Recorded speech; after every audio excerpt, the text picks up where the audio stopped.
Sejam bem-vindos a Same But Different podcast, onde exploramos histórias e experiências dos diferentes ângulos em relação a ideias e tecnologias das diferentes perspectivas de cada um de nós e dos nossos convidados.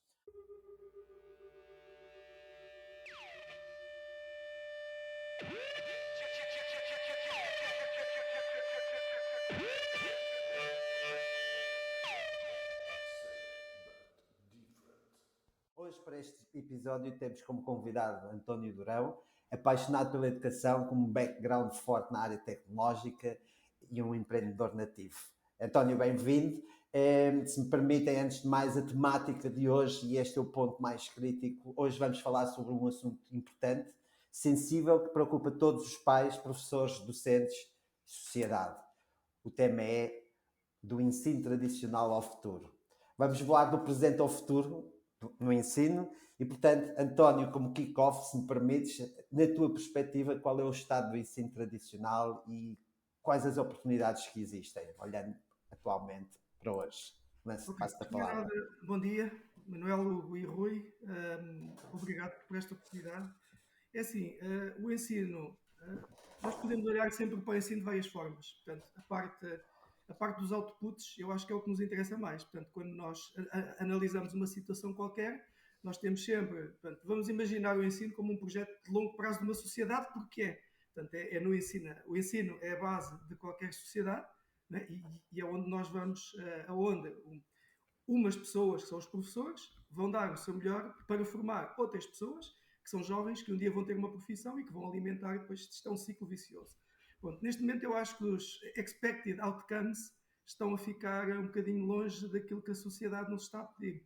E eu tenho aqui um laboratório, porque, como eu vos disse anteriormente, eu tenho um centro de desenvolvimento. Eu gosto de falar em centro de desenvolvimento de competências. Nós falamos muito em escolas, academias, mas eu acho que a instituição ensino e escola nada mais é do que um centro de desenvolvimento de competências. Quando vocês os três foram para a universidade, foi para, no final do vosso curso, terem uma multiplicidade de experiências que se chama disciplinas, anuais ou semestrais, depois ter um secundário que supostamente deve ser o embrulho, portanto, o embrulhar de uma data de conteúdos que vos vai dar uma noção da área que vocês queriam seguir. Portanto, eu descobri logo desde cedo a área que eu queria seguir, porque tive, felizmente, nos anos 80, tive bons professores que me inspiraram e motivaram. Portanto, o papel de um professor não pode ser meramente cumprir um horário dentro de uma sala de aula, despejar conteúdos, e é nos conteúdos que começa logo o primeiro problema, na minha humilde perspectiva. Portanto, vale sempre o que vale, são sempre opiniões vinculativas, normalmente a quem as diz, neste caso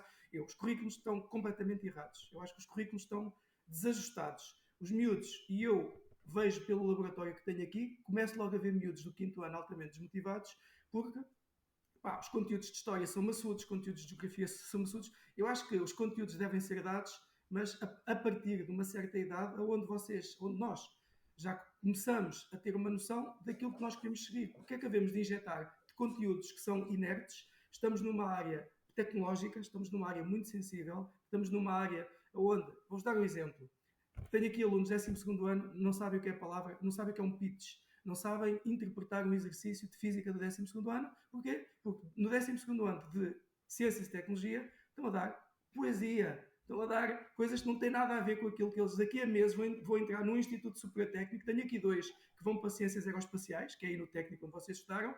Os gajos são alunos 20 a Física, 19 a Matemática, 20 a API e depois têm 11 a Português. Está aqui qualquer coisa de errado. Está aqui qualquer coisa de errado. O português é a nossa língua-mãe, está correto, só que não deve ser dado da mesma forma, intensidade e profundidade que é dado a um aluno, por exemplo, de humanidades, que vai passar a vida dele toda a tratar em questões ligadas às humanidades. Portanto, tudo o que é as profissões derivadas das humanidades. Isso cria logo aqui uma disparidade muito grande. Portanto, os currículos têm muita gordura e não vão responder a certas questões. Depois, outro problema que eu aqui vejo é que, reparo que os países Só uma pergunta, António. ditos... Diz. Desculpa interromper. Não, nada, diz. Podemos contextualizar, portanto, nesta tua opinião sobre o ensino, estamos a falar, pronto, já não estamos a falar de ensino primário, né? Já te aprendi pelas tuas palavras, Ensino, mas estás a generalizado, focar ensino. em todos os graus ou no secundário, como estavas agora a referenciar por fim, só para tentarmos, se calhar, balizar um pouco Sim, é assim, o que E a tua ehm, só para completar, e a tua perspectiva é do ensino, a tua experiência sobre o ensino público ou sobre o privado ou sobre ambos? não, Para neste nós e os momento, ouvintes infelizmente, perceberem. é sobre o público, porque eu também já dei aulas no Ok? privado e é assim, no privado, eu, eu como professor, ou como mentor, ou o que é que queiras chamar, porque um professor é aquele que transmite a outrem os seus conhecimentos, né, o valor acrescentado, eu tinha muito mais liberdade para, ou seja, eu conseguia fugir um bocadinho ao currículo e dar aqueles conteúdos que eu achasse interessantes e úteis para aqueles alunos naquele contexto. Ou seja, fugindo àquelas diretivas que nós temos que cumprir, que são as metas curriculares, eu Claro, depois aí consegui, ou seja, os manuais não me interessavam para nada. Interessava-me é dar os conteúdos, ou seja, o que me interessava certo. era a parte final do processo. E eu, pá, tu sabes, não sei se vocês sabem, mas a partir de 2006, por exemplo, na Grã-Bretanha, começaram a ter aulas de codificação. Portanto, e foi aí que começou esta minha ideia maluca na altura, hoje já vi que foi uma boa opção, de criar uma academia que conseguisse integrar na educação os conceitos da codificação e da algoritmia e da programação. Como vocês sabem muito bem, isto muda-nos completamente a perspectiva, portanto, não é por ser uma perspectiva mais tecnicista, mas obriga-nos a organizar as ideias, a sistematizar as ideias, a olhar para um problema de várias perspectivas, pronto. E é um simples facto, é uma introdução de uma migalha nos conteúdos, que em Portugal está legislado, está a ser implementado, só que depois puseram este ónus nos professores de matemática. A ANPRI, portanto, a Associação Nacional dos Professores de Informática, e bem, combateu isso logo desde o início, ou seja, epá, por favor, não metam os professores de matemática a dar isto. Não é que eles não sejam capazes, eles não têm tempo, nem têm a formação específica para fazer Mas isto. nas escolas temos a disciplina de TIC, de Tecnologias de Informação e não sei o quê. Temos, E, sim, e nos temos vários esse, ciclos, né? temos, mas olha, Portanto, vou dar qual só é a o tua exemplo. opinião aí? Este ano, estamos em 2023, e pela primeira vez o manual de API tem uma linguagem normal, que é a Podes linguagem dizer o Python, que é que a é a linguagem mais API? usada na inteligência artificial. Este ano, em 2023, quando isto já anda para aí há 4 ou 5 anos. Percebes? Portanto, Podes está só aqui dizer o qualquer que coisa. quer dizer API? API Aplicações práticas de informática. é uma disciplina agora, É uma né? disciplina do 12º ano, sim. Já existe há Do algum ciclo. tempo, sim. É uma Ok, das desculpa. opções. Não Malta que vai sabia. para engenharias, normalmente é a que deve escolher, porque tem ali alguns conteúdos interessantes. Pá, só que lá está. Quando tu tens a API, estás no 12º ano para fazer a transição para a universidade, já sabes que queres seguir uma engenharia, portanto, Certo. tens uma multiplicidade de disciplinas que tu podes escolher. Uma delas é a API. Agora, mas por que é que não tens já uma API desde o 10º ano, ou mais cedo, por exemplo, na Lituânia, Letónia e Estónia, no nono ano, no final do nono ano, tu já és fluente em 2 linguagens de programação. E depois tu vês aqueles jovens saem já do nono ano a programar em Python e em C Sharp, normalmente são essas as 2 linguagens, pá, vão para um secundário onde já vão com um mindset completamente liberto e focado para as áreas das engenharias, quem segue, portanto, o currículo, e depois o currículo todo é baseado em prática reiterada. Não é maçudo, percebe? Exercícios maçudos. E depois é outra coisa que eu sou completamente contra, lá está, mas o que eu estou aqui a relatar é a experiência que eu vivo aqui todos os dias no meu centro com crianças e jovens, que é os professores baseiam-se no PowerPoint. Pá, não vão pouco. É raro o professor, portanto, se calhar quando o podcast for para o ar vão cair 500 mil em cima, mas eu estou a falar de uma realidade, portanto estou a Claro. explicar uma realidade, Sim. que é, chegam aqui, olha, eu não percebi nada porque o professor meteu no PowerPoint, eu pedi para me explicar e a professora voltou a dizer para eu voltar a ler o PowerPoint. Pá, não há demonstrações, percebes? Não há aquelas relações de causa e efeito, fazer o gráfico, desenhar no papel. Portanto, a digitalização também veio estragar um bocadinho isso. E isso não tem a ver com os quadros interativos, não tem a ver com nada. Tem mesmo a ver com o delivery do processo ao cliente final, que neste caso é o aluno. E eu penso que a educação que perdeu um bocado, acho que a E educação tu, que perdeu um bocado isso. eu percebo o que tu estás a dizer, porque até no contexto corporativo, e isto é a minha experiência, quer dizer, eu já trabalhei em ambientes corporativos em que de repente parece que o PowerPoint o problema é o PowerPoint, ou seja, é tu fazeres a apresentação bonita e colocares o conteúdo em vez de facto de resolveres efetivamente o problema. Por exemplo, na minha última empresa onde trabalhei era quase que até os PowerPoints eram praticamente proibidos.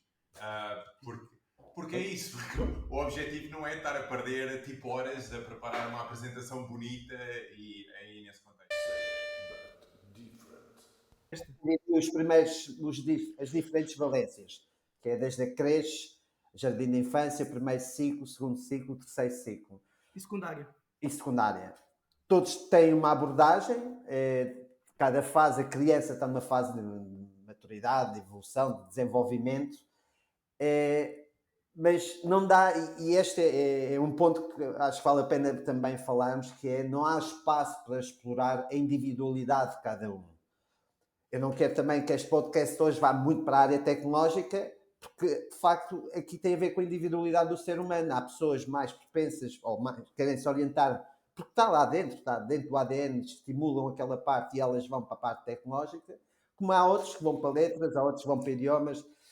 E essa é a grande questão. Qual é a mudança de profundidade no ensino a este nível? Como é que se pode trabalhar a individualidade da criança? É muito difícil. Aliás, na minha humilde, mais uma vez, sempre são opiniões, né? E estas opiniões, eu tento não ter um enviesamento muito grande, quer concordo, quer não concordo, porque assim, eu estou a analisar factos. Pronto, e quando eu analiso factos, se me questionarem, eu consigo dizer situações, dia, hora que se passou, testemunhas, estás a ver? Não é daquelas balelas que tu dizes e depois, então, mas isso veio de onde? Onde é que foste com essa informação? Pá, isso não gosto muito disso, não faz muito parte do meu DNA. É assim, tu tens aqui muitos problemas e começa logo, mais uma vez, eu estou a pôr os professores fora disto, não tem nada a ver com os professores. Os coitados andam na guerra deles, pá, muitos deles deslocados de casa com problemas que eu nem sequer queria estar na pele de metade deles, pronto, não é isso que está em causa. E são outros 30. Sim, não tem nada a ver com os professores, atenção, a gente sabe que, isto é como tudo, temos bons juízes, maus juízes, bons primeiros ministros, maus primeiros ministros, bons professores, maus professores, boas pessoas, más pessoas, isto é como tudo na vida, portanto, muitos de nós já apanhámos muito desses, faz parte, temos que saber lidar com isto.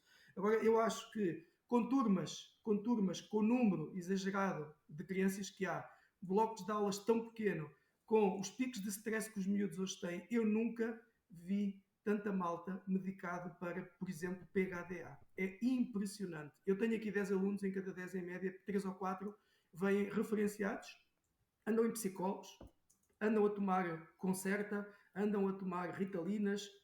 No nosso tempo, como dizia o meu pai, era 2 galhetas na venta e estava resolvido. Não havia nada, isto não estava inventado. Portanto, a sociedade, eu acho que encontrou aqui uma maneira de um controle qualquer que a gente faz-me lembrar o filme Eles Andam Aí, do John Carpenter, aquele do Obey, que era aquele dos óculos. Vocês não viram esse filme?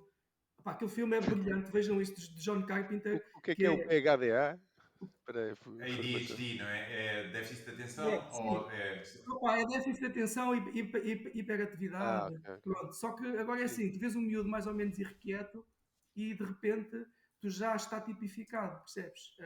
Não sei se vocês conhecem o Ken Robinson, ele já faleceu, o Sir Ken Robinson, ele tem um dos melhores TEDx que eu já vi até hoje e um dos exemplos que ele deu foi, isto é muito simples, nós não olhamos, lá está Hugo, para a individualidade das pessoas, para o problema das pessoas e é impossível e vai continuar a ser no futuro, porque um professor que tenha 5 ou 6 turmas com 28 alunos, com blocos de 45, os miúdos entram, as minhas filhas foram assim, os vossos também vão ser assim, eles entram.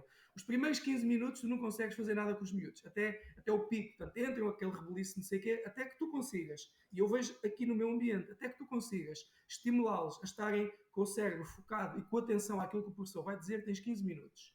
Portanto, de 45 menos 15, restam-te 30. Depois tu tens ali um pico de atenção entre 15 a 20 minutos, porque estas porcarias que aqui estão são muito bons para nós, porque fazem-nos tudo. Eu tenho aqui a minha vida toda, assim como vocês também devem ter nos vossos iPhones ou nos vossos Samsungs Android ou outras marcas, só que eles vêm habituados a isto. E eles não conseguem estar muito tempo. Eu vejo aqui, houve miúdos com 11 anos, no 6º ano, tem o telemóvel aqui.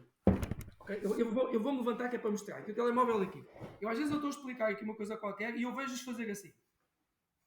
O vício, juro, o vício, por isso é que eu agora, nós aqui no nosso centro, temos ali à entrada das salas uma caixa para os miúdos quando chegarem e meterem os telemóveis. Percebes? Ou seja, a cabeça deles, eles passam a vida em chats, eles passam a vida no tweets, o vício dos jogos, desta semana na SIC Notícias, mais um estudo de que, os jogos têm as vantagens, pegando agora do que disse há bocado o Manel, têm as vantagens de tu treinares ali uma série de soft skills e de hard skills, porque efetivamente tu para jogar jogos como o CS, é um jogo em que tu tens de ter uma reflexologia brutal. E essa reflexologia vai depois alinhar-se com os processos que o cérebro tem que gerir ao mesmo tempo. Isso é bom. Ou seja, o nosso cérebro está a ficar ativo para... Tu tens que tomar ali decisões muito rápidas. O que é um jogo? mas o jogo é uma simulação. A teoria de jogos é para fazermos simulações da vida real. Pá, e os miúdos ali estão muito bem, só que lá está, eles estão isolados, não falam com pessoas, portanto, eles pensam que têm amigos, não têm amigos absolutamente nenhuns, e depois aquilo é um vício, porque depois o jogo também lhes pode induzir ali outros conteúdos que são um bocadinho nefastos, Sim. que não têm a ver propriamente que depois que eles façam. Portanto, Mas eu isso queria são voltar todos aí fatores. à temática que o Hugo levantou, o Hugo levantou, porque eu queria era questionar quase isso, que é até que ponto tem que ser a escola a providenciar essa autodescoberta do indivíduo. Ok, a escola tem que ajudar, mas o aluno, antes de mais, é uma criança, Certo. né? É um jovem. E a família também tem uma parte importante. A família Toda não a se parte pode importante. demitir da educação da criança. Senão A Mas acho, olha, escola está lá para fazer o seu senão trabalho, acho, mas se calhar essa descoberta do indivíduo também tem que partir, tem que ter muita influência da família. E hoje, se pois isso é calhar, outro com os problema. horários que as pessoas têm em termos de trabalho, pronto, isso aí se calhar é Olha, complicado, isso né? é outro problema. E se me permitem partilhar, há uma história, eu tive a oportunidade de ver uma palestra, estar numa formação com o Richard Branson, e de facto é incrível, ele é disléxico, Sim. desistiu da escola aos 16 anos e de facto o segredo foi os pais educarem para ser independente e ter autoconfiança. E assim aos 16 anos ele lança a sua primeira revista. Epá, mas também não podemos publicitar para as pessoas tirarem os putos da escola aos 16 anos. Não estou a publicitar isso. Estou a publicitar os pais terem sensibilidade para dedicarem tempo, Claro, aliás, é, investir tempo nos acho que sim. filhos, Isso eu sentirem concordo. os filhos e perceberem qual é a individualidade que têm à frente. E explorarem e perceberem os pontos fortes e os pontos menos fortes. E orientarem nesse sentido. Isto é a minha perspectiva. Há aí uma coisa, para mim, até agora, se eu puder, é levar a questão daquilo que o António partilhou, que é a questão, é um centro de desenvolvimento de competências. A questão que mais me bateu, aqui pelo menos em termos de falar, na minha massa cinzenta, foi que eu vejo muitos pais a terem uma abordagem à escola que é de género, eu vou fazer o outsourcing da educação do meu filho. E é de género, e quando se fala tipo em educação tem muito a ver com esta questão do individualismo, que é a questão da socialização, deste empowerment, dele ter autoestima, de autoconfiança e tudo. Mas a verdade é que a escola está munida neste momento de algumas ferramentas que vão desenvolver certas competências, mas de alguma forma não está preparada pela parte de estrutura para fazer a educação do indivíduo, para o empoderar, digamos, para a vida. Sim, para lhe dar algumas ferramentas, mas a parte da educação, por assim dizer, é dos pais e, de grosso modo, até da sociedade. Porque depois temos outra questão. Temos o nosso círculo familiar e os nossos amigos são, de alguma forma, têm uma cota à parte, não é? Que são intervenientes Parte social, claro. na educação dos nossos filhos, não é? Porque o meu filho vai ter amigos que são filhos de amigos meus, que vão, tipo, entretanto, ele vai copiar e é isso. Mas isso de facto, mas hoje em dia, pela parte da intensidade que hoje os pais têm tudo e a disponibilidade, mas leva-me a outro ponto. De que forma é que a tecnologia não pode, hoje em dia também com inteligências artificiais e tudo, não pode tomar algum tipo de papel para ajudar também as crianças a terem essa parte de desenvolvimento? Isso é que é o grande problema. O ChatGPT surgiu em novembro do ano passado, portanto, eu também, tal como vocês, de certeza absoluta, fui um early adopter. Portanto, eu hoje tenho a versão paga, utilizo a versão 4, com o DALL-E, com aquilo, portanto, com o Advanced Reasoning, mas é um copiloting em que a propriedade intelectual é minha. Eu utilizo a inteligência artificial para fazer o tratamento de informação massiva que me demorava muito tempo a fazer, para me resumir, mas a última palavra, aliás, a primeira palavra é minha e a última palavra também é minha. Eu tenho muito cuidado daquilo que lá está escrito. Atenção que isto produz erros. Pronto. E o que eu vejo é que, apesar dos repetidos avisos, de múltiplas experiências que já aqui tive, os miúdos não querem saber. O trabalho de inglês é para fazer, eles dizem, eles fazem tudo. Inclusive, já descobriram alguns macacos mais velhos, macacos, entre aspas, Homo sapiens sapiens, já descobriram que basta ter uma conta do 4, os tipos tiram fotografias inteiras de exercícios de física e de matemática, que aquilo depois vai resolvê-los todos de passo a passo. Isto é um drama, percebes? É um drama porque eles não estão a pensar, não está a passar, as competências, ou seja, eles estão a fazer cópias e a vida daqui a uns tempos vai-lhes pegar uma rasteira. Isto é um problema extremamente complexo, porque pegando Mas era assim. Mas aquilo que vocês os pensando. três disseram, neste momento vivemos numa sociedade muito complexa, portanto, isto tudo do aumento dos juros veio desfalcar algumas famílias com algumas situações muito críticas. O mindset das famílias acende a luz da sobrevivência, e a luz da sobrevivência é: eu tenho que resolver este, tenho que pôr o pão na mesa, as poupanças estão-se a ir embora, epá, a educação dos filhos é como tu dizes, é o outsourcing, epá, eles sabem que eles vão para a escola, que estão lá, depois vão para o futebol, depois vão para a explicação, depois vão para a música, vão para a dança, e os pais, coitados, muitos deles, com sacrifícios, como vocês sabem, andam ali a correr, a correr, a correr, a correr, e as coisas vão correndo bem. E os anos passam. Até que chega um dia que vão pagar a fatura disto tudo. E a fatura disto tudo é eu ver cada vez miúdos cada vez mais desmotivados, não querem saber da matemática para nada, quando, de repente, e vocês sabem bem, pelo menos não é pela disciplina de matemática ou de física, mas é pelas competências que essas disciplinas nos dão para a capacitação de resolver os problemas mais hard, ok? E depois faltam, como tu disseste também, aquelas soft skills todas, que normalmente tu hoje encontras, por exemplo, num grupo de escoteiros. Eu andei nos escoteiros, fui chefe de um grupo de escoteiros até aos 40 e tal anos, ainda eu e a minha esposa. Tu tens alguns valores que te são introduzidos através destas associações não governamentais fantásticas. Eu pratiquei karatê quase a minha vida toda, uma escola de vida, portanto, o karatê como filosofia, não como desporto de violência. Tens o futebol, que se apanhares um bom treinador, aqui, por exemplo, há aqui um clube na Figueira, que é fantástico, que é Naval, e eles dizem, os miúdos têm negativas ou começam a baixar notas, não são convocados. Depois também tens estas pérolas que estão extra ensino, que depois também já se aperceberam que têm que começar aqui a dar alguma coisa. Só que o problema principal é que a tecnologia está a soberbar-nos, os professores, os currículos, o sistema não está a conseguir digerir isto. Ou seja, eu vejo miúdos no kindergarten. Eu vou-vos dar uma coisa que há bocado não vos disse. Eu também sou facilitador, portanto, sou formadora oficial da Lex Serious Play. Aquela metodologia que vocês devem conhecer, que é fantástica.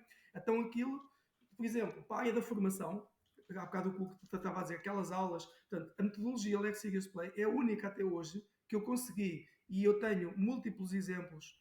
Aliás, eu até disse ao Manel, olha, vai ao meu Facebook, viste? Quantidade de fotografias que eu para lá tenho. Ou seja, o único sítio onde eu consigo ter uma ação de formação ou de distribuição de conteúdos e distribuição de competências é como a ação de Lex Serious Play, porque a aula tradicional é nós somos os professores, nós estamos ali tal. Só os mais expedidos e mais espertos de vez em quando é que nos interrompem e metem-nos uma questão. O resto da malta está ali caladinha à espera que a aula acabe para dar ao slide para ir para o intervalo ou fazer outras coisas. E nesta metodologia toda a gente participa, equitativamente, toda a gente fala, toda a gente desenvolve uma solução para ir de encontro ao encontro de um problema que o facilitador diz, ok, temos um problema para resolver, como é que a gente vamos resolver isto? Quais são as soluções possíveis? E de repente tens 8, 9, eu utilizo muito isto com os meus miúdos, eles adoram, lá está, uma das metodologias, eles adoram, porque não são aulas chatas. Eu acho que disse ao Manuel Carreira, 11º ano eu dou explicações de física, também dou explicações de física até ao 12º ano, e eu tinha uma miúda, que ainda cá no 12º, a Raquel, estava com extrema dificuldade em compreender uma coisa que se chama o princípio de Le Chatelier, em química, que são as condições que normalmente mexem com o processo químico, é a pressão, a temperatura, a concentração, e a miúda estava com muita dificuldade.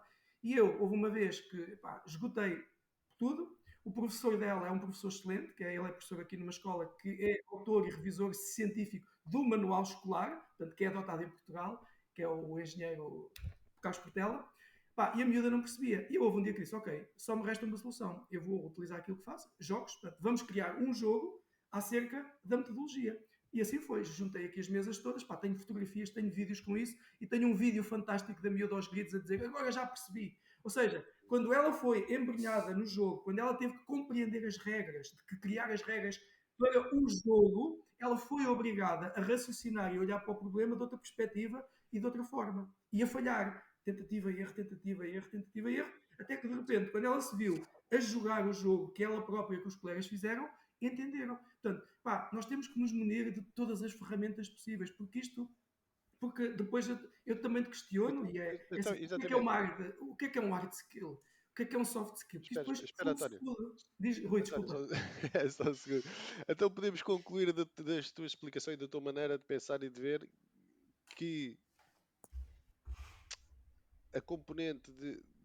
Ou seja, isto da inteligência artificial é uma coisa que existe e temos que saber geri-la e viver Muito com bem. ela.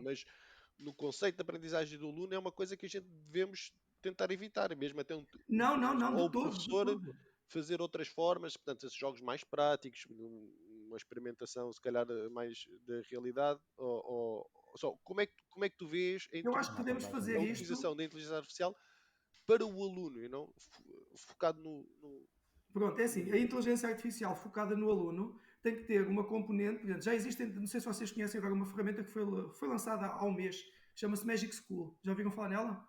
Magic School, está aí. Não, Pronto, aquilo não. é fantástico. Pá, aquilo é baseado tudo nas APIs dos ChatGPT-4, portanto, acaba por ser a base de tudo o modelo, mas depois eles construíram para, se pesquisarem aí, na Magic School, aquilo depois de ter uma versão gratuita, aquilo está muito interessante, porque aquilo é orientado para professores. Portanto, esta é a primeira fase, é os professores saberem utilizar as ferramentas de inteligência artificial e passar para os alunos, portanto, o mindset do aluno é assim, olha, tu tens aqui uma ferramenta, ok, que é uma máquina, pergunta. diz. Não será isso uma falácia, tendo em conta que o aluno, portanto, já não estamos a falar de uma criança, mas um jovem de secundário, né? Portanto, 10º, 12º, para não irmos à universidade, mas um aluno dessas idades não estará já esse indivíduo mais predisposto a utilizar as novas ferramentas, as novas tecnologias e as novas AIs do que o próprio professor. Portanto, não estará, se focarmos no professor, não estamos a perder o target porque o aluno estará sempre à frente devido à Ele natureza de está ser sempre à mais. frente em tudo, sabes? O problema é esse, é que no nosso tempo o professor estava à nossa frente, agora os alunos estão à frente dos professores em termos Pois, então como é que a tecnológicos. gente consegue mudar Inverter. isto? Opa, é assim, formar os professores é outra falácia, esquece. Não, Complexo, certo, não vamos certo. por aí porque não vai acontecer nunca, portanto, falar de coisas realistas. E eu não tenho resposta para te dar porque, de facto, esta geração aprende 100 vezes mais rápido do que a geração anterior. E depois, eles estão sempre em cima do acontecimento. Ou seja, basta um deles descobrir uma forma de enganar o sistema, para que isto depois é minado entre eles. Aquilo é impressionante como é que aquilo é uma pandemia, aquilo é uma pandemia global. Porque tem um interesse, é as fundações. Eu posso dizer, pronto, eu dentro do que eu faço, que é dentro da área da mentoria, tens aquilo que é a mentoria reversa. Ou seja, tendencialmente isto, se calhar até vem um bocadinho mais de história, tu tendencialmente tens alguém que é mais sábio, mais velho, mais maduro, que era assim visto, não é? Que tem mais conhecimento do que o jovem. Mas a questão, há um conceito aqui da mentoria reversa e cada vez tu vês mais, que é tu teres pessoas com 20 e tal anos, neste momento a mentorar pessoas com 40 ou 50 anos. E não é que quer dizer que saibam mais, mas há algumas áreas de facto que estão mais desenvolvidas, seja por interesse, seja por capacitação. E isto é algo cada vez mais natural. Há pessoas que talvez ainda sejam um pouco relutantes quanto a isto, mas eu acho que é de género, e isto lá está, é a minha opinião, o aceitar que os alunos vão ter mais conhecimento em muitas áreas do que os próprios professores, epá, eu acho que é uma coisa que se deve aceitar. Agora, a questão da maturidade, eu acho que isto tem a ver mais com a parte da experiência, que é esta capacitação da solução de problemas. E agora até volto para isto. Por exemplo, eu quando penso em solução de problemas, e foi algo que eu aprendi até depois da escola, é de género. Eu aprendi a resolver problemas de matemática na escola, mas frameworks, ferramentas de resolução de problemas, coisas como os 5 porquês, coisas que normalmente até aprendes em consultoras como a McKinsey, e tu tens que ir para trabalhar com umas Big Four para tu aprenderes estas frameworks. Pá, eu digo assim, isto teria sido ideal, isto teria sido top se eu tivesse aprendido isto na escola. Mais do que às vezes estar a utilizar o problema de matemática, mas eu ter uma série de ferramentas. Olha, como é que eu resolvo um problema? Olha, faz os 5 porquês. Porquê? Até para evitar às vezes tu ires para uma reunião a falar da solução e tu dizes assim, ok, mas qual é o problema que nós estamos aqui a resolver? Ou seja, enquadrar mais os alunos. Mas isto aqui é uma reestruturação imensa. Isso aí já estás a focar em adultos, né? Já não estás a focar na educação. Não Mas isso necessariamente. leva-nos a uma pergunta que Deixa-me é só. qual é o papel do professor? Ou qual é o papel do ensino? Isso é uma boa, é isso. Depois, Pronto. Vamos à essência, não é? E sim, lá é o está, e desculpa interromper. Com a experiência que eu já tenho, o papel de um bom professor hoje deve ser um bom facilitador. E eu vou-te já dizer porquê. E se vocês viessem aqui, percebi, aliás, é como eu digo, se foi ao meu Facebook, eu consigo introduzir, através, lá está, do processo de criação, do processo de produção de jogos, portanto, tudo aquilo que pressupõe um jogo. Vocês, quando veem um jogo no final, aquilo inclui coisas que vão desde a programação, algoritmia, storytelling, gestão de projetos, e eu consigo introduzir estes conceitos em crianças novas, sem que elas compreendam. eu não chego aqui uma aula e digo assim, olha, hoje vamos fazer uma aula de gestão de projetos. Não, eu digo-lhes que nós temos neste momento, eu tenho aqui crianças dos 12 aos 16 anos, portanto jovens dos 12 aos 16 anos, estamos a produzir um jogo a sério, que vai ser lançado no dia 1 de junho e deve ser caso único no mundo. Ou seja, eles estão a passar por um processo de produção real, com várias disciplinas segmentadas, desde a investigação e desenvolvimento, desde fazer o pitch, que depois eles vão apresentar, como foram em outubro, 6 alunos meus, pá, um deles autista, nunca tinha falado para público qualquer coisa extraordinária. Eles sabem o que é um pitch, eles sabem sistematizar ideias, eles sabem como é que é a estrutura do WBS, Work Breakdown Structure, como é que eles agarram num problema e o partem, o que é que são milestones, o que é o SMART, quando estamos a tratar de objetivos sustentáveis, mensuráveis. Portanto, um aluno meu, digo meu porque é uma metodologia que eu uso, pá, tenho aqui idade, eles começam-se a aproximar desses conceitos. Por isso é que nós temos uma profunda transformação a fazer no ensino, que passa efetivamente porque nós também temos a idade dos professores, a idade média neste momento anda nos 55, 57 anos, só que depois há um problema, ou seja, isto é um problema em cima de um problema, reparem bem a quantidade de vezes que eu já aqui disse a palavra, o problema, que é a falta de formação, ou a falta de formação, porque assim, eles cristalizaram no tempo, ok? Porque é normal, se eu ficar aqui fechado, o mundo lá fora continua a girar, os meus conteúdos estão presos naquilo que eu sei neste momento, se eu não me atualizar. E depois, outra coisa que eu considero, e aí considero mesmo grave, eu tenho neste momento aqui numa sala aqui ao lado, se quiserem eu chamo-os, tenho aqui 4 estagiários de uma escola técnico-profissional do curso de informática que acaba este ano, o 12º ano, e eu já lhes ensinei mais aqui no primeiro estágio e agora neste que é de 480 horas do que eles aprenderam 10º, 11º e 12º. E eu sei que estou a dizer isto em público e sei que muita gente vai ouvir isto. E eu tenho mensagens, inclusive, de mães que escreveram ao diretor de curso a dizer como é que isto é possível. Como é que num estágio aprender mais do que 3 anos numa escola. Estás a perceber?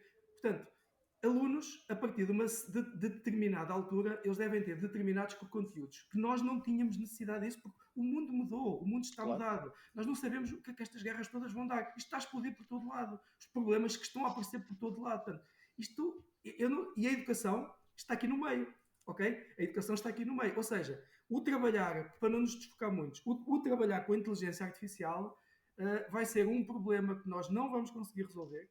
Não vamos conseguir resolver porque os professores não querem saber disso, porque não têm que saber disso, não se preocupam com isso.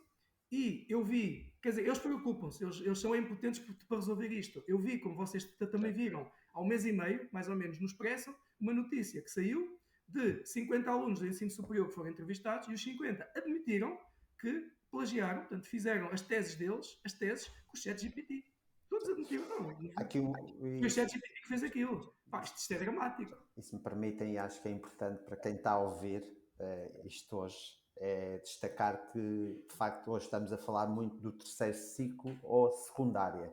De facto, falámos de jardim de infância e por aí fora. Facto, para já é outra área, ok?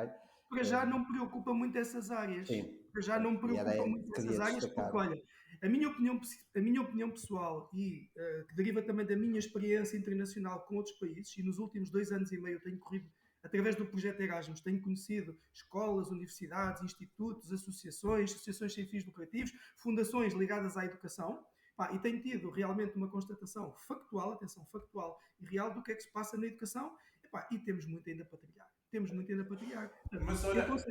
Deixa-me só, desculpa, que é só para... Sim, claro. A minha opinião é, até ao final do ensino normal, que é ali aos 10 anos, antes dos miúdos entrarem no 2º ciclo, acho que temos uma educação de excelência. Eu tenho uma pequena amostra, portanto, mas eu acho que se eu conseguir extrapolar isto, acho que temos uma educação de excelência. Temos dos melhores ensinos superiores do mundo. Isto é a minha opinião, pelo que eu tenho visto.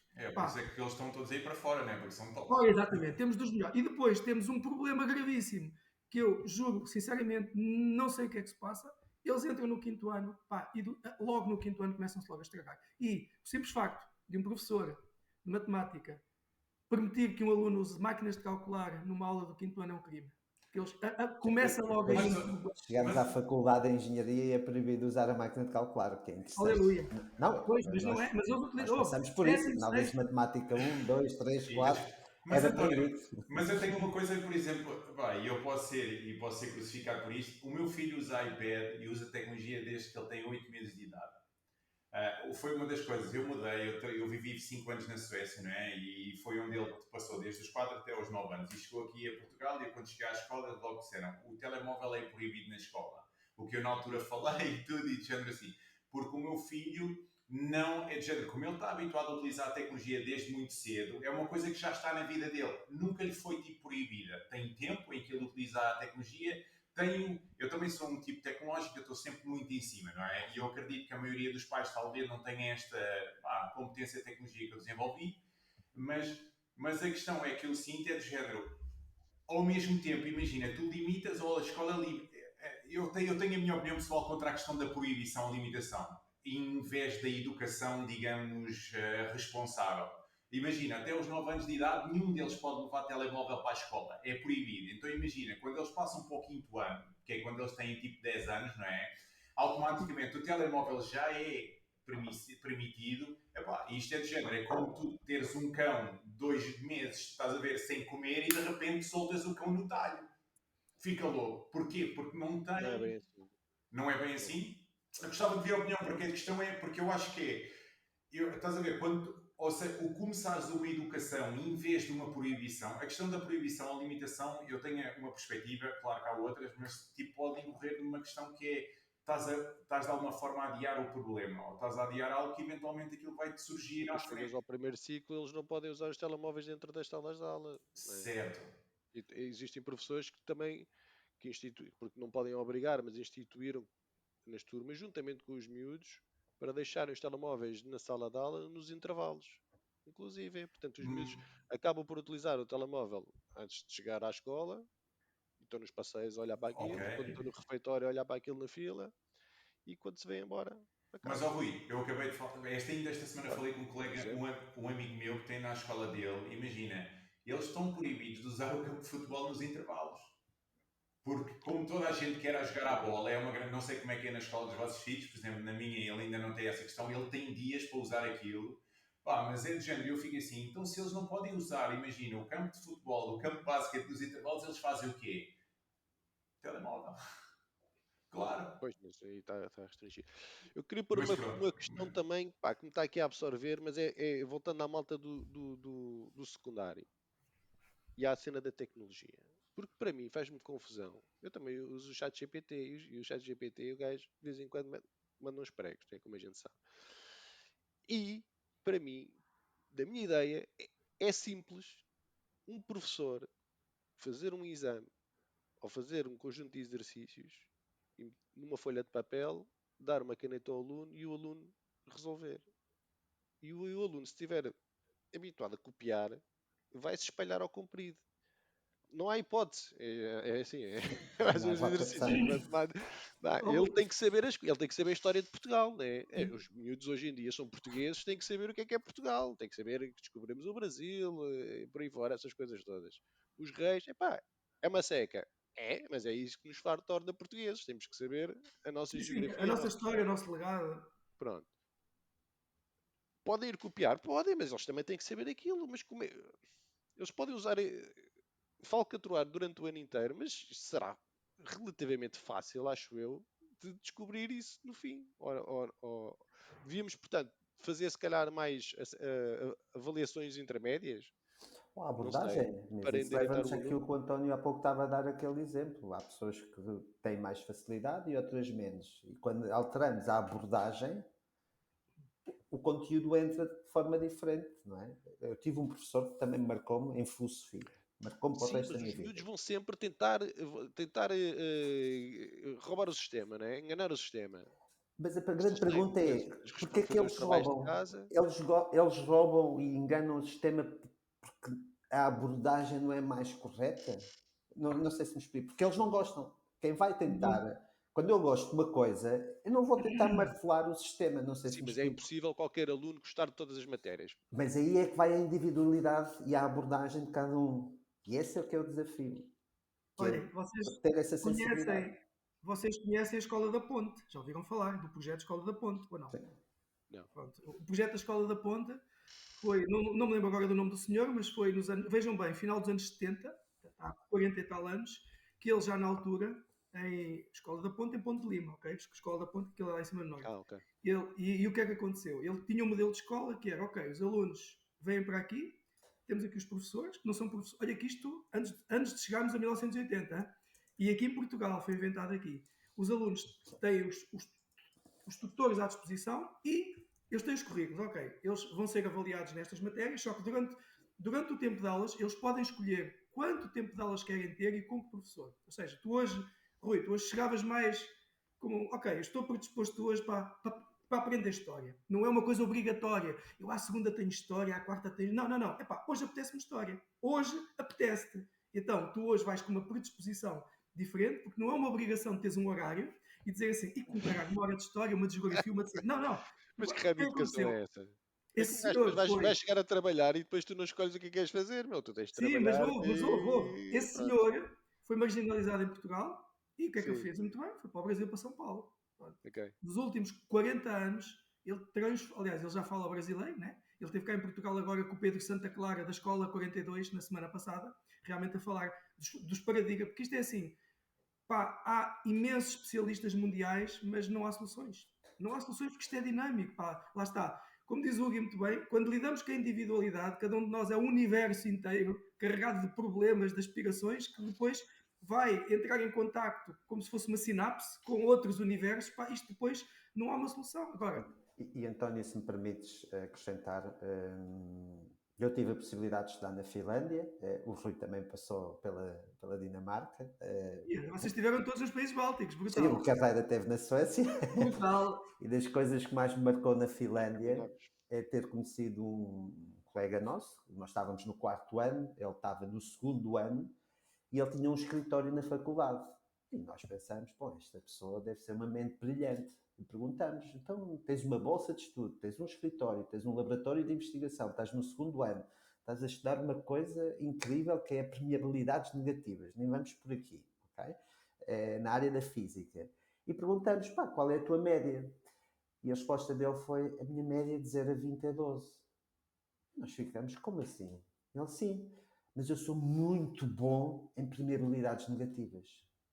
E então eles deram-me um laboratório para ser investigador. E aqui toca da individualidade, que é estar atento e dar as condições. Pode ser um Isso é passo. média, né? Não tem nada a ver com a média. Isso. Ele tem a média, mas eles identificaram aquela oportunidade e disseram, não, tu és muito bom nisto. Damos-te isto. Agora, explora. E lá está, não era uma questão de média. Ele não precisava ter uma média para ser investigador associado na faculdade e por aí fora. É uma abordagem, isto é uma abordagem universitária. Agora, levar isto para uma abordagem... Agora, António, ficaste sem som, acho eu.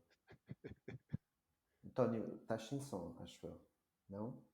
Tá. Deixa eu ver se é um... Desculpa, olha, nem sei.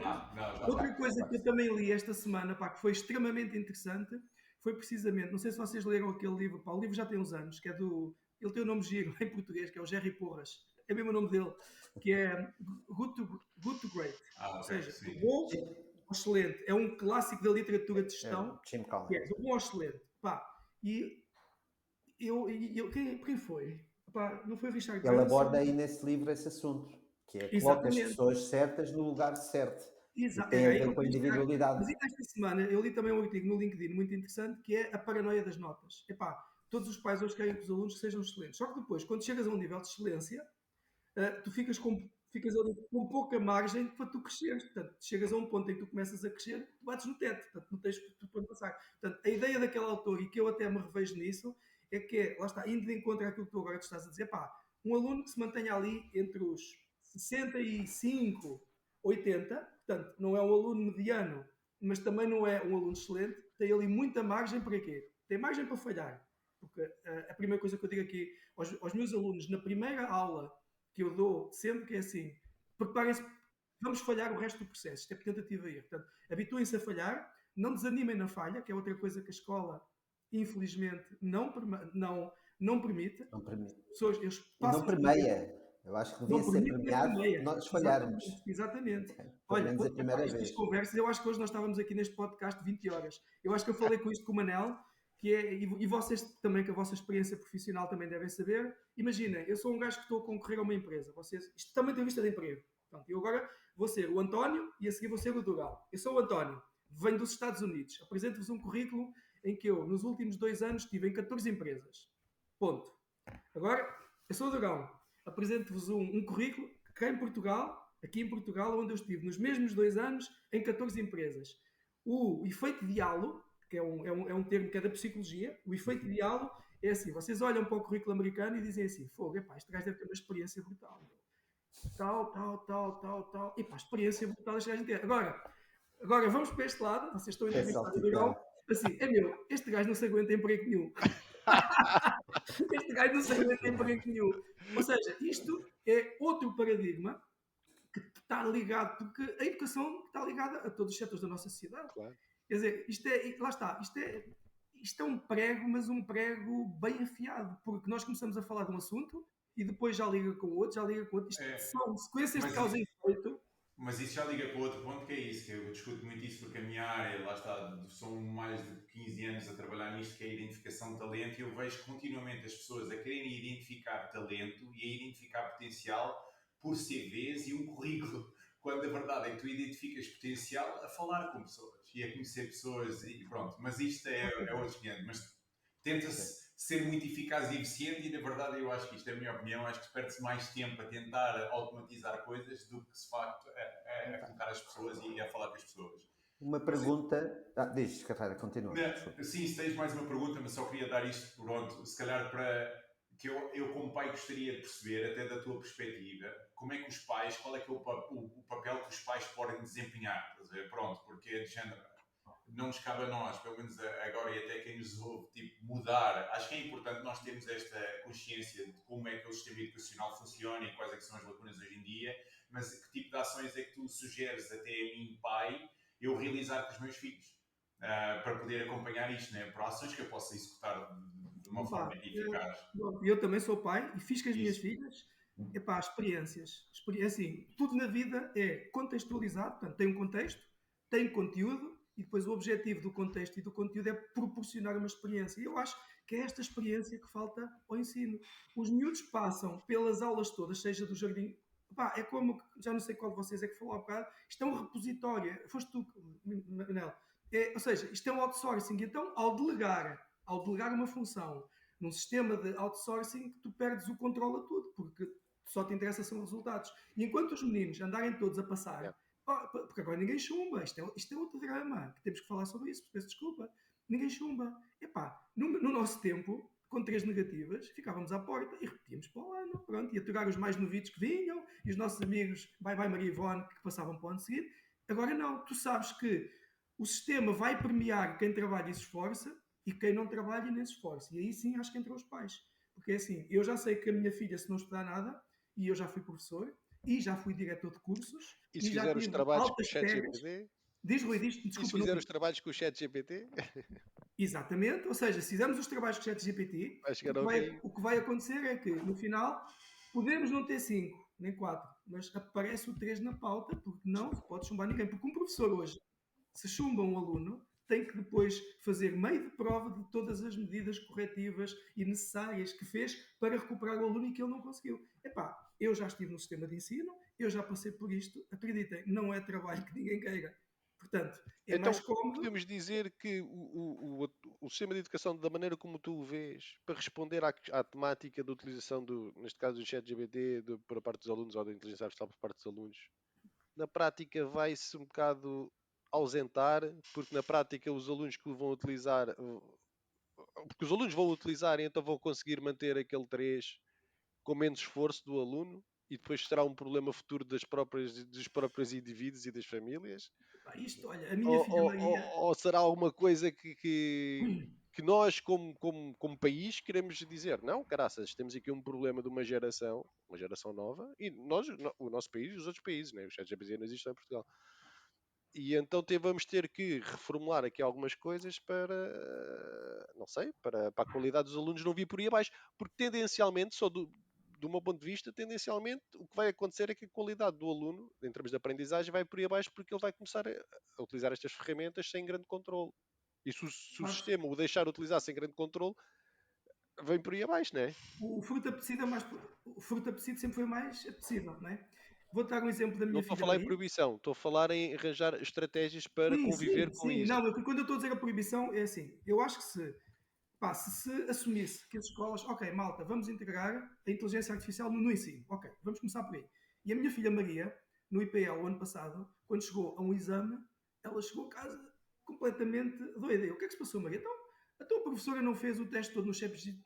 O exame, a professora foi ao ChatGPT e fez lá as Pediu fontes, para gerar. fez o exame todo com o ChatGPT. Então, o exame da minha filha Maria foi resolver as coisas que estavam erradas que o ChatGPT tinha lá metido. Ou seja, fez aqui uma ordem inversa, foi Olha, mas isso é bacana. estás a ver? Ou seja, e apanhou, epá, não correu bem à primeira vez à miúda, nem à turma toda, mas depois à segunda fez. Mas pá, eu acho que foi brilhante. Eles vieram todos passados, que a professora estava passada da marmita, então, mas que é isto? Quando ela mostrou, era prints do chat. Mas é interessante Então, isso, porque isso potenciou o pensamento crítico exatamente. Claro. Exatamente. Mas é a questão, quando até quando o Google apareceu, toda a gente ia pesquisar e não sei o quê, e houve uma altura de transição que toda a gente, desde que estivesse na página da internet, era real, não era? Epá, e depois nós sabemos, para criar uma página da internet é tão simples quando ir lá, criar e colocar lá. Eu lembro-me até, tenho um amigo meu que ele é brasileiro, ele só a título de curiosidade, ele criou uma página da Wikipedia de uma tribo nativa brasileira. Porque numa noite, pá, eles fumaram uma maconha, não sei o quê, estavam lá tipo na brincadeira e foram para a Wikipedia. E escreveram, inventaram a tribo, criaram toda a história da Wikipedia. Aquilo gerou uma comunidade de pessoas a seguir a tribo e a procurar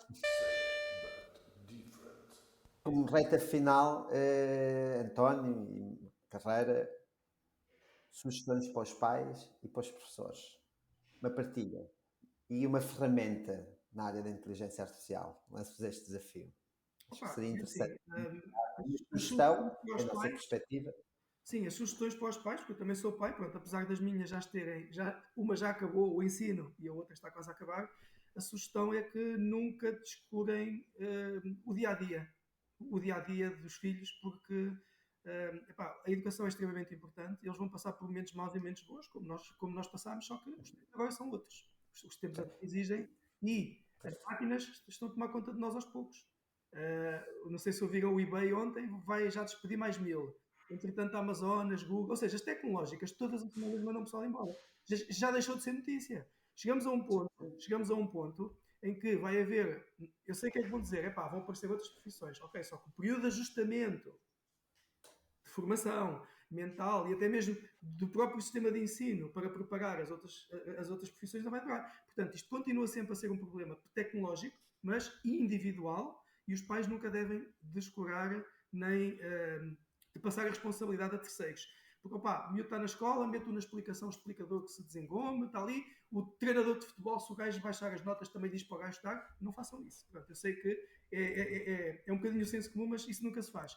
As escolas, os diretores de escola, acho que têm aqui um aspecto muito importante, eles andam lá nas lutas deles e têm todo o direito de as fazer, só que se calhar também têm que olhar para a força de trabalho que têm e terem coragem suficiente para dizer que há certas pessoas que se calhar já não têm certas competências ou competências mentais e psíquicas, atenção, que isso também é muito importante, para estar à frente do ensino e estar com alunos a ensinar, se calhar deslocalizá-las para outras operações que não a responsabilidade do ensino, mas a escola tem muita coisa para fazer, percebes? Mesmo a adaptação de currículos, pronto, há muita coisa para fazer sempre numa escola.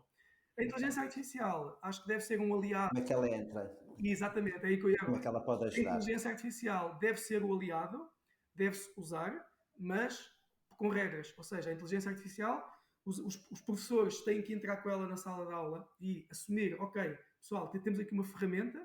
Esta ferramenta, como disse há bocado o Manel, muito bem, quando apareceu o Google na altura, era Jesus Senhor, agora para onde é que vai a informação? Não, nós continuamos a ir ao Google, e isso nos faz mais esperto. Depois é o problema das fake news, porque se hoje existe fake news, foi porque existem gajos, como tu disseste há bocado, que fumaram qualquer coisa e de repente criam uma história que era mentira e que toda a gente, opá, se está na internet, é verdade. Isto também faz parte de um bocadinho da ética da aprendizagem e que os alunos também têm que perceber os perigos, portanto, a netiqueta e os perigos que a internet, a digitalização, mas utilizar as ferramentas de inteligência artificial como um verdadeiro copiloto, da maneira como eu há bocado vos disse que faço. Eu injeto a informação na inteligência artificial.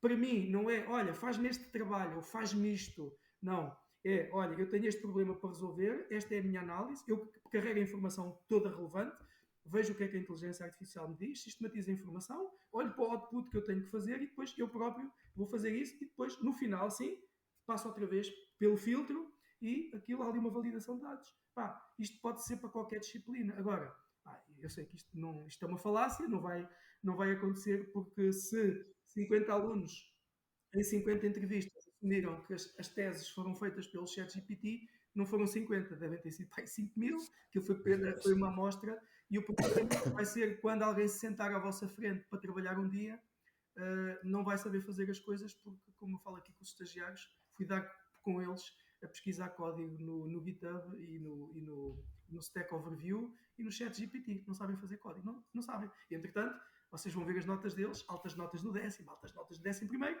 e eu dou-lhes uma tarefa para fazer. Bloqueei no router o IP para não terem acesso ao ChatGPT e eles não fizeram nada. E depois foi uma conversinha que a gente teve. É isto que vocês querem? É isto? Portanto, a vossa vida vai ser assim? Portanto, dão-vos um problema, vocês estão à espera que alguém vá resolver isto, é que isto não vai acontecer. Pois nunca vão criar nada, só vão copiar, não é? Não vão criar nada, não vão ser criadores de projetos. Isto é um problema gravíssimo. Portanto, não há respostas, acho que não há respostas certas. Pode haver soluções adequadas ou sugestões, mas eu acho que não há respostas. Não há. Obrigado, Não consigo, António. Não consigo. Carreira, na tua perspectiva, para finalizarmos. Não, sim, para mim é isso. Os pais têm que estar presentes, estás a ver? E aprender com os filhos a deixar essa abertura. Eu olho muito para o meu filho como um jovem adulto. Eu estou a educar um jovem adulto. É sempre esta a minha perspectiva. Na gestão da tecnologia, eu não sigo a norma, porque eu liberei desde muito cedo, só que a questão é esta. Eu adoto uma de não proibição, mas de educação. Eu libero tudo, agora tenho o cuidado de investir tempo com ele para o educar. Lá está, como no início é muito mais fácil agora, tu até os motores de pesquisa tu consegues utilizar com linguagem natural, mas no nosso tempo, quando apareceu o Google, não era assim. Tu tinhas que usar certas expressões, não é? E agora estamos a viver a mesma coisa com os prompts do ChatGPT. Então acho que há um trabalho de educação e descoberta aqui e não nos podemos fazer alheios a isso. Eu acho que está aí a aceitar e ver como podemos trabalhar com isso. Okay. Obrigado. António, obrigado pelo teu tempo, obrigado por todas as tuas partilhas e um bom dia a todos. Acho que podemos finalizar e obrigado. Sim. Obrigado a vocês. Vamos mantendo contacto, ok? Sim, sim. Há tanta coisa para fazer. Há tanta coisa para fazer ainda. Sim, muito interessante. Então vá, fiquem bem, alguma coisa para vos explorar. Bom dia, tá? Obrigado, António. Obrigado. Tchau, obrigado eu. Tchau, tchau. Tchau, tchau.